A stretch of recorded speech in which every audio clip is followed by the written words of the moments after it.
What's up guys, today we are going to work on Java substring. Let's look at the problem statement.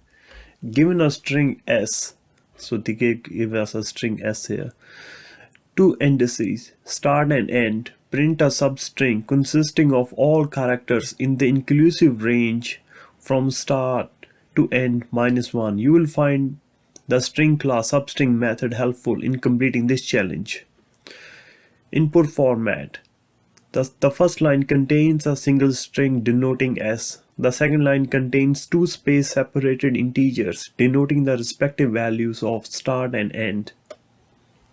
Alright, so they have given us the string s here, and this is the value start and end. I think we have to use a substring method in order to complete this challenge. So they have kind of given us here how it's kind of going to work. So they have, this is the string hello world, and this kind of it's gonna start at 3 and end at 7. So 3 starts from here from L, and it's gonna end at O, so low O.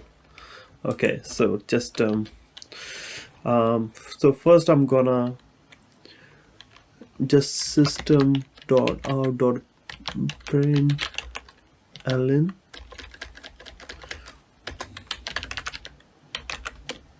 Okay, the first thing is s.substring. Okay, so the begin index. So begin index here is start, and the next one is end. I think that should be it. Let's just run our code.